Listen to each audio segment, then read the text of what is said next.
So they say that the Ramchal, he was like, since he was like little child, he was like totally different than anyone else. Yeah, they said that like there's a letter that one of his friends wrote when they were like 18s in yeshiva, and he wrote a letter to the like chief rabbi of the time, and he wrote, look, there is in the yeshiva here a boy that like he already knows like everything. He knows the Gemara, he knows the Yerushalmi, Halacha, he knows all the Shulchan Arukh, all the Zohar, in like he like like what's going on with the so that was when he was like 18, and he continued in this way. Yeah, so there's another letter that like when he started to teach when he was a little bit older.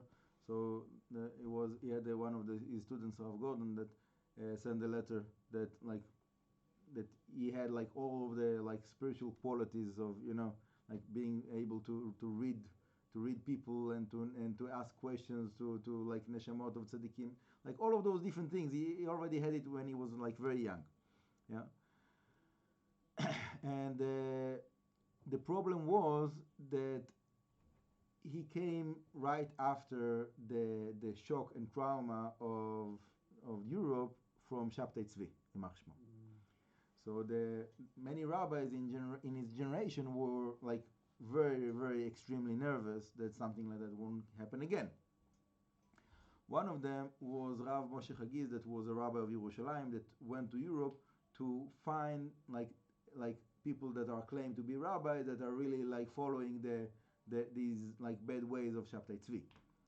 So when he heard about the Ramchal, that is involved in Kabbalah in a revealed way and this and that, so he was suspecting him to be like one of this cult, and then it became to be a whole like scandal that they were suspecting him, and he was like trying to prove his innocence, and it was not exactly like they didn't know what to do. Like they didn't have anything to blame him because he was straight, he didn't do anything wrong, but they were so like traumatized from what happened before, like a few years before. So they basically like forced him. They made like a rabbinic decree of like all the rabbinic counselor on his dime, and they forced him to close all his Kabbalah books that he wrote in a box, not to learn it and to teach it, and to deal with other things, other fields of Torah, not Kabbalah. Okay. And now, is that a positive or a negative? It seems like something that is very negative, right? Yeah. It seems very negative. But what was the result? The result that the Ramchal wrote books of Kabbalah without using the words of Kabbalah. For example, Mesilat Yesharim. Yeah, Mesilat Yesharim is basically, it's very, very similar to Sherei Kedusha. Like it's talking about how to get to Ruach HaKodesh. Yeah, what a person should do to get to prophecy. If he's following all of the Mesilat Yesharim, basically that's like he built himself to be a prophet. Yeah, but he's not using Kabbalah terms. It's like it seems, you read it, and that's the reality, that like vast majority of the Jewish world today had classes or gave classes on Mesilat Yesharim. All the rabbis. I think that there's no like Orthodox rabbi they didn't read or teach or had classes on Mesilat Yesharim. So how come many of those rabbis are not involved with Kabbalah? Because it doesn't speak about Kabbalah. It seems like a straightforward Musa, right? And the same thing also Dadvunot. Dadvunot is like you can read it, and it seems like a book of Ashkafa, just Ashkafa, how to understand the connection that we have with Hashem, simple terms, without using the terms of the Kabbalah. So people that are not involved with Kabbalah can relate to that, right? So the stress and the limitation that those rabbis put on the Ramchal, in the big picture, Hashem presumption of the like the Jewish timeline, it was very, very important. It will be that. It will be just like that. And by that today, many people, specifically of the like Litvish Ashkenaz way, yeshivot world, are open to learn also the Kabbalah of the Ramchal, because they are relying on the Ramchal so much with the Mesilat Yesharim. Probably you heard the story, but he said that when the Gra, the Vilna Gaon, he got the Mesilat Yesharim, he said that if the Ramchal would have been still alive, it would have been worth it for him to go by foot from Vilna to Amsterdam to learn by the Ramchal. You know, so like everybody accepting the Vilna Gaon, specifically with this commentary in the Shulchan Arukh that is like, you know, it's like very, very unique. You know, the Mishna brings the Vilna Gaon as like, you know, usually that's the bottom line.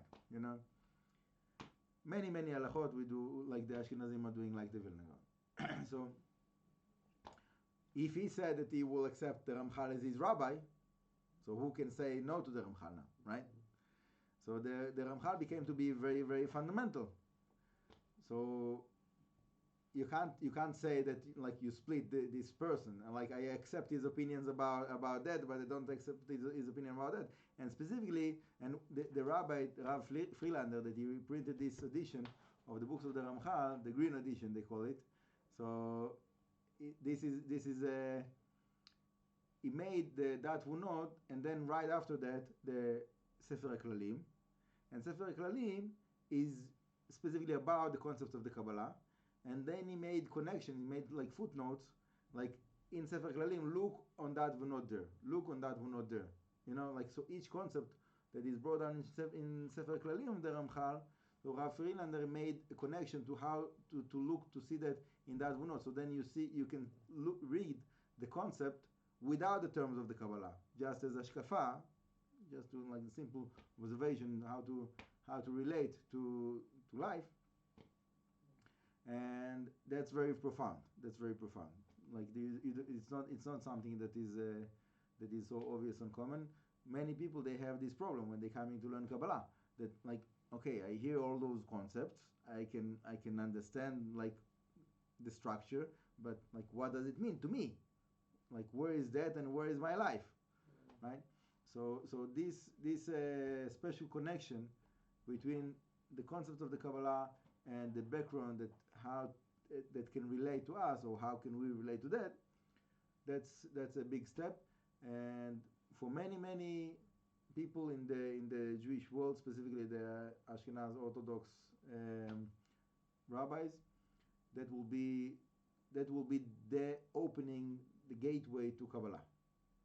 Okay.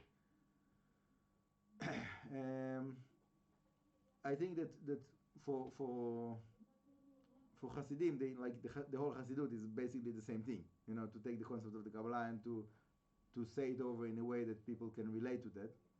It's like that's basically all what Hasidut is about, in a nutshell. And for Sfaradim, it's just natural. Like how can you live without learning Kabbalah? Like how can you be a human being? How can you be a Jew without learning Kabbalah? It's obvious that everybody have to learn Zohar and then okay, so that's another way. So that's basically we covered the whole Jewish world. Anyhow,